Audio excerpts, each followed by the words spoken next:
Hi, everyone, and welcome to the fourth episode of BeMetals Monthly Series, hosted by Six. I'm pleased to introduce our speakers for today, John Wilton, President and CEO of BeMetals, as well as Derek Iwanaka, Vice President of Investor Relations and Corporate Development, also at BeMetals.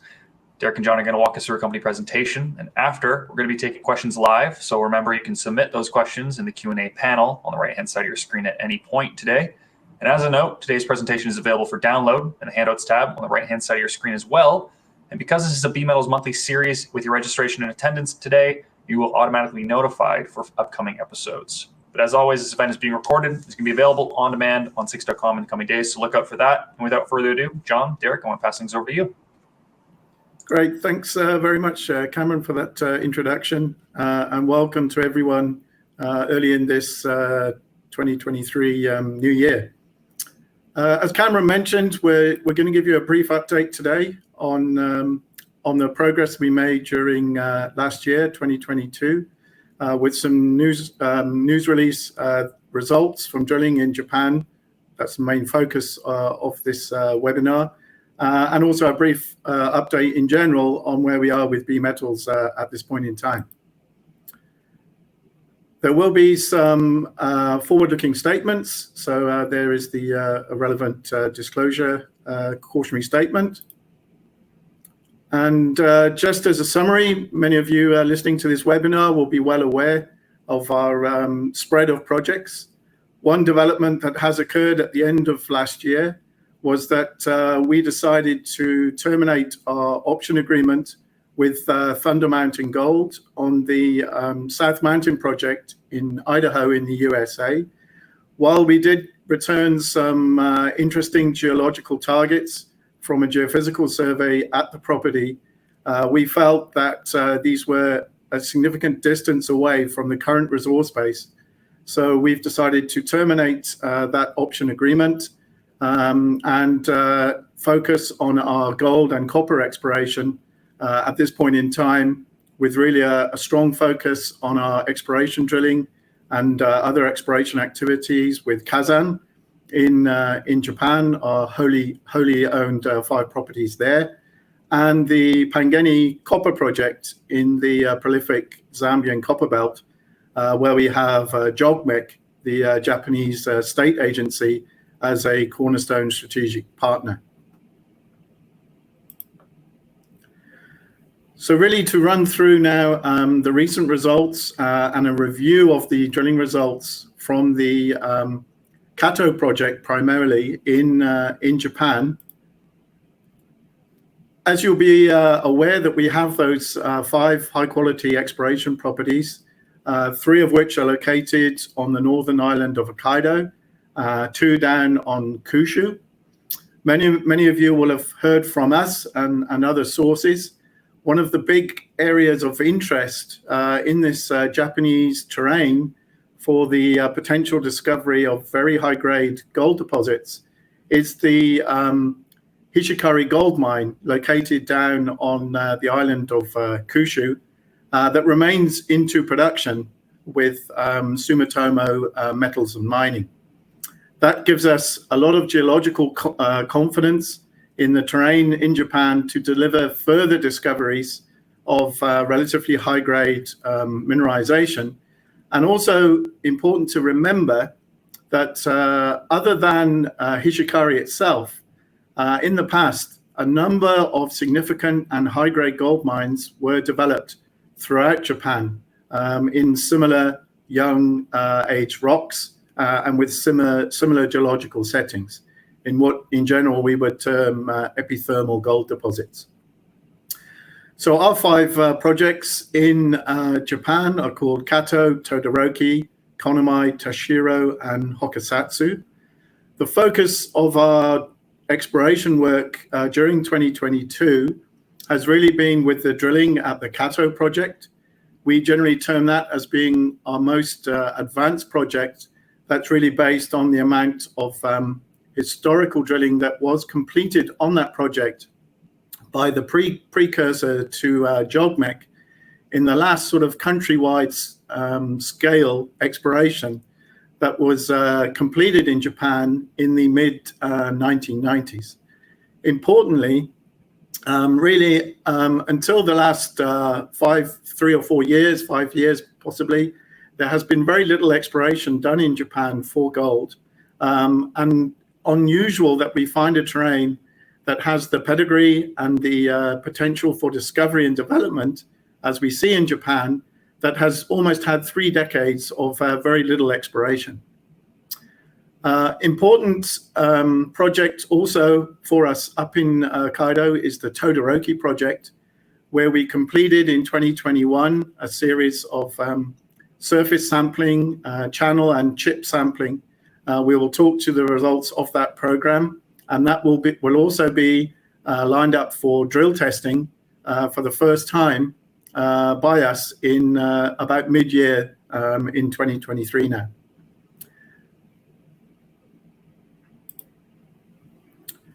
So to get to the results that we put out today in summary, this on the left here, this is a simplified geological map of the area of drilling on the what we call the Kato project, formerly known in Japan as the Seta River project.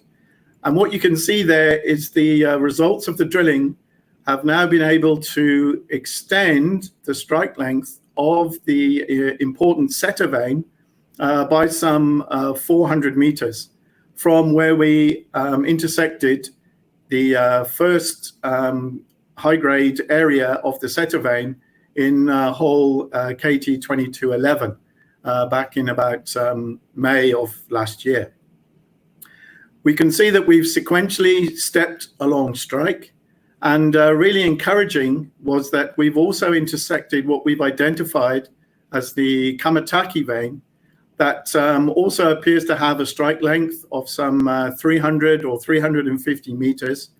And that's running parallel to the Seta vein itself, about 40 meters to the southwest of the Seta vein. That was sort of newly identified by us in some of the historical drilling. And those results are coming together, and we will start in this year's program testing the deeper extents of that Kamataki vein. Obviously a very potentially useful situation, having another vein set developed immediately to the southwest of the important Seta vein. You can see that we've extended the mineralization over that some 400 meters, and to the southeast in boreholes such as KT2215, we think from the interpretation and looking at the quartz textures in those epithermal veins, we are very much in the upper reaches of the Seta epithermal system in that area. So as we've demonstrated, and we'll look at this in the next slide, elsewhere on the property, we could anticipate improved grade continuity underneath those intersections as we continue our drilling in 2023. Very importantly as well is that the Seta vein system certainly remains open-ended along strike to the southeast, as you can see on this slide, and actually trending towards an area of gold in outcrop chip samples that were taken some years ago in the Seta River itself. And importantly, those outcropping samples sit below an area of what we would call a sinter unit, which is often the upper portion of these epithermal vein systems.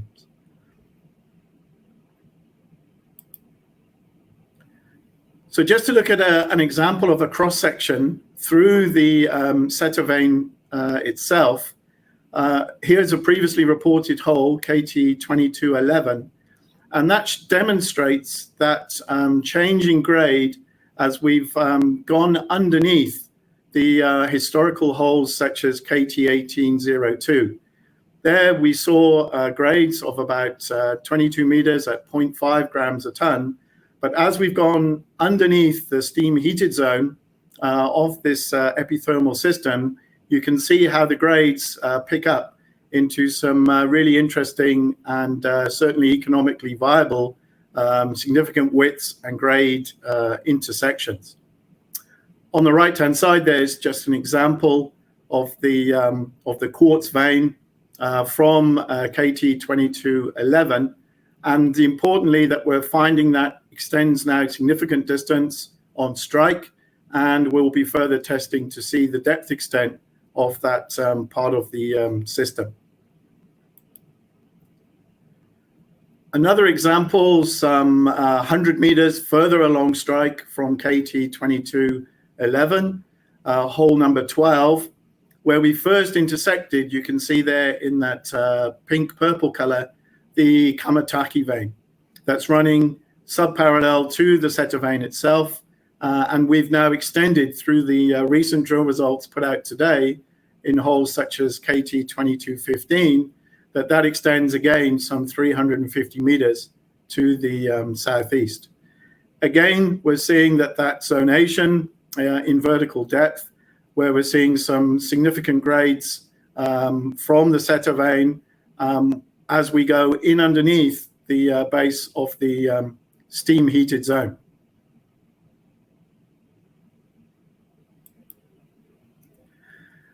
So as mentioned, we've also completed a phase of target generation now on the Todoroki project, which is on the western side of Hokkaido.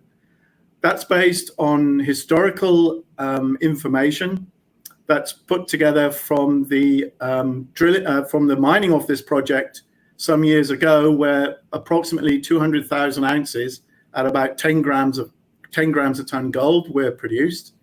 We've conducted phases of geological mapping, channel and rock chip sampling, and now incorporating all that data with satellite imagery and other remote sensing techniques, we've generated a set of important drill targets, specifically to the north initially of the historical mining area. And we will be looking to drill test those targets around mid-year in 2023. Also, very importantly, at Todoroki, to the southern extent of the Shliera River, we have also found a boulder sampling trail of quartz vein material that extends right up to the base of the younger volcanic rocks, which is the green color shown on this map. That indicates to us that vein swarm extends further to the south and right up to the base of that post-mineralization volcanic cover. So that also provides very interesting targets for the expansion of this, what we think is probably more of an intermediate epithermal system in the Todoroki area. So I'll let Derek now talk to our corporate overview and just provide a general update on where we are and financially, and what our plans are for the forthcoming exploration, focusing on our gold Kazan projects in Japan and our copper exploration with JOGMEC in the Zambian Copperbelt. Thanks, John. Yeah, it's unfortunately, it's been a rather painful last kind of 12 months. If you look at the bottom left-hand chart there, that's the share price performance over the last year. But the good news is, I think since we finished off that painful last year, the market has started to turn up. Certainly the gold price has improved, and we are starting to see our share price improve slightly. Maybe the focus back on gold, more specifically in copper, and kind of not doing as much work on the zinc side of things, maybe has kind of helped out on that part. Really important in this market is cash, and fortunately we are supported by B2 Gold and others, and so we do have a good cash position to carry us forward to do this drilling in Japan as well as in Zambia. 8 million in cash with a market cap of 22 million is a pretty attractive, I think, entry level at this point. Not too much change on the share ownership. There really hasn't been a hell of a lot of trading in the last, say, 6 months or so. But I am seeing some improved trading volumes recently in the last couple of weeks. We have had a little bit more news. And as John pointed out, we will start to drill again in Japan here next month. And we didn't really touch on it much, but we should have some drilling results coming out from our Pangeni project in Zambia within the next month or so as well. So we should have more news flow coming into the year. And I will just add that we are going to do some more marketing this year, more than ever before, actually, because, well, almost 3 years of BeMetals' 4-year life has been during COVID. So we're just going to start to get out there more this year. And hopefully that's going to improve on our market front as well. That's about it from this slide, but back to you, John. Thanks very much, Derek. Just to round off now on this brief update. I think many of you would have seen this slide before. The important thing, as Derek just mentioned, is that we're currently well financed to deliver on our planned drilling at the Kato project in Japan and our other properties of Kazan in Japan. And also we've got strong backing on our copper exploration from JOGMEC. That was really something of a coincidental tie-up, but obviously that's very interesting for us to have JOGMEC on board, and they're very keen on our copper work in Zambia. And as obviously most importantly for us, having B2 Gold as a strategic financial and technical partner who have been strong backers on our work, especially in Japan. So we'd like to round off on that point, and obviously very happy to answer any questions as they came up. We've hit our sort of targeted short update here of about 15 minutes, and happy to answer any questions. And obviously afterwards, you can always reach out to myself directly or Derek while we're here in Vancouver at the moment and on the road in the next months, both at our projects and various marketing events. Thank you so much, John and Derek, for the great presentation. Short and sweet, as you said. Doesn't look like we have any questions that have come in, so I want to pass things back to you to close us out for the day. Okay, Cameron, thanks very much for that. And as I mentioned, very happy to answer any questions as they come in. We'll start our drilling again in February in Japan. I'm really excited to get that drilling going again and continue the interesting results coming out of Kato and test some of those other really exciting vein targets at the Todoroki gold silver prospect further on the west of Hokkaido. Thanks very much for your time, and wish everyone all the best for this year. I do see one question just came in from James McCowan. He just asked any comments on new acquisitions of projects. Yeah, thanks, James. I'm happy to answer that question. We're always obviously looking at new project opportunities as they come along. In the near term, we're probably going to focus our efforts at Kazan in Japan and the copper exploration in Zambia. But as you will be aware, we're always looking at more advanced and other high quality exploration projects that we come across or come through our extensive networks that come across our desk. But in the current markets, we have to be a bit realistic about what we can take on. And there is an element of getting maximum value out of the good portfolio of projects we have at this point in time. But for the right opportunity, obviously, we do have access to capital to take other projects forward. Great. There's also a question that's come in from Ken in the last minute, just talking about timeline to drill results. Yeah, as I said, we've taken a short break over the year-end slowdown period with our drilling in Japan. That will start up early in February. So I would hope that in March, April time, we will start to see more results coming out of Kazan in Japan. And there should be a batch of copper-related results coming out in February or March from the drilling that we completed at the end of last year in Zambia. Wonderful. Well, John, Derek, now it looks like that's all the questions we received for today. So if you have any other final words, I think we can wrap it up. No, thanks everybody. I see that people came from all over Canada, Toronto, Montreal, Vancouver, our friend Carl Hans in Germany, and John Gray in UK. So thanks to everybody for joining today, and happy to answer any questions offline by email or by phone.